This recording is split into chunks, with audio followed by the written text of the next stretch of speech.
Had a beautiful conversation with a patient this morning. She's been through a lot and was very nervous and skeptical to start coming in the office because she's layered with fear and doubt.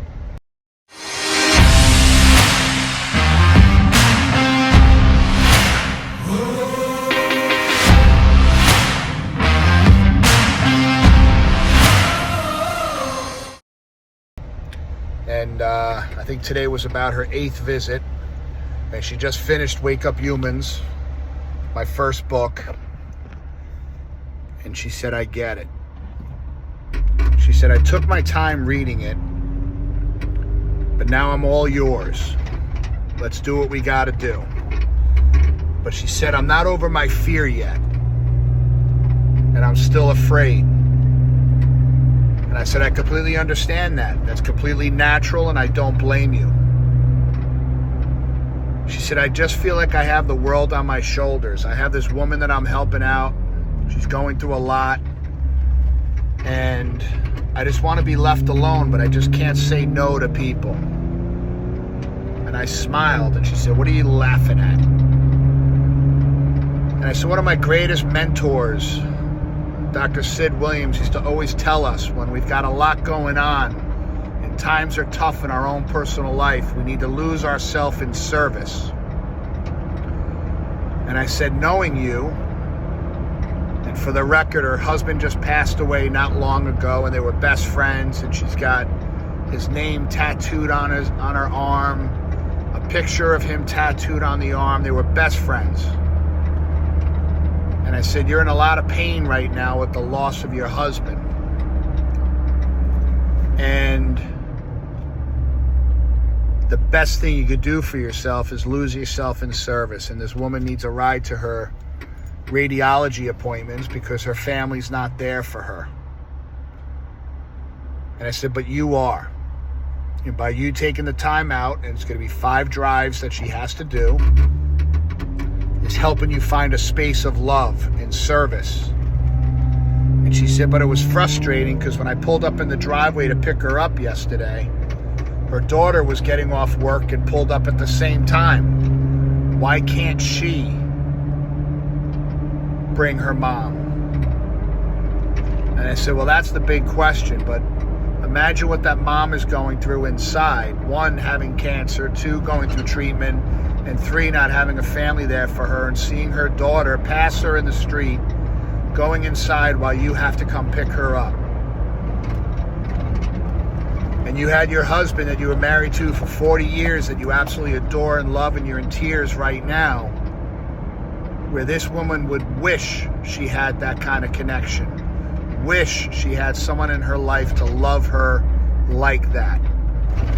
And by you not saying no and saying yes and bringing her to her appointments is huge in her life. But it's huge in your life that you could be that person and to allow that space to happen. And she said, you know, when I lay on the table, it's just I'm so tense. And my friend told me that I need to breathe in and out.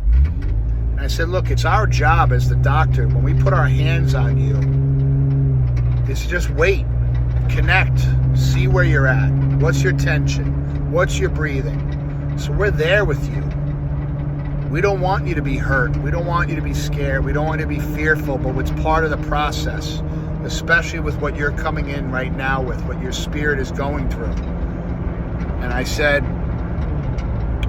I've been getting adjusted since 1994 regularly. I'm a big guy. I've had a lot of trauma to my body. And to this day, when someone lays their hands on me, I start thinking, I tense up, and I know I'm putting myself in their hands, and I have faith that they know what they're doing, and they've got purpose and principle, and they're going to be connected.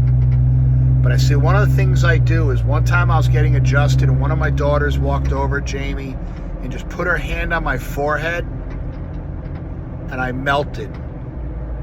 I said, what I want you to think about doing is when you're laying on the table, think of your husband. And she started to cry more.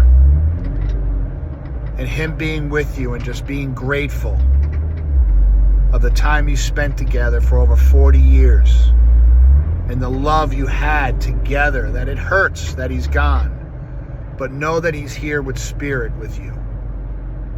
And one of the things neurologically, as people are getting adjusted, if you're able to bring to the surface on a neurological level to their conscious mind through the subconscious thought process, their triggers, their things that bother them, the things that set them off, the things that excite and accelerate the expression of the nervous system. And then once you set that atlas and set them free, it almost flushes out those emotions and brings them to the surface and helps them leave the body through tears and sobbing, etc. I've seen it happen thousands of times. So this woman being able to relax and connect to the love of her life is also going to bring, instead of bury the emotion, bring it to the surface and address it. And it's something each and every one of us needs to do. And as she laid there resting, I grabbed my book, the backpack, and said, "You got this." I wrote it down. "You got this. Never quit." And when she stood up, I put my hands on her shoulders and I said, "That weight on your shoulders is your proverbial backpack. And all your stressors and fears that you've brought into your life, that have been brought into your life since you're a child, are rocks that are in your backpack." And I said, "Now that you've read Wake Up Humans, and we're going to start shedding the husks, we need to start pulling these out of your backpack and take the weight off your shoulders." And she smiled. And she said, "Dr. Steve, I'm so happy to be here." And I said, "God doesn't make mistakes. He brought you to the right place at the right time. Your friends have been telling you for 2 years to get here, and now you're here." And for all you chiropractors out here listening, the two biggest resources that I was able to give her besides our heart, our verbal education, was Wake Up Humans to read and process and understand the physiology and what can happen to a human being who's subluxated, has a subluxated atlas. And then the backpack, which is now going to take her through the journey of addressing her emotions and the layers she has and giving her tools to shed them and address them head on and help her heal. Because ultimately, it's all about them, and it's about them healing and us transforming their lives one atlas at a time. God bless you.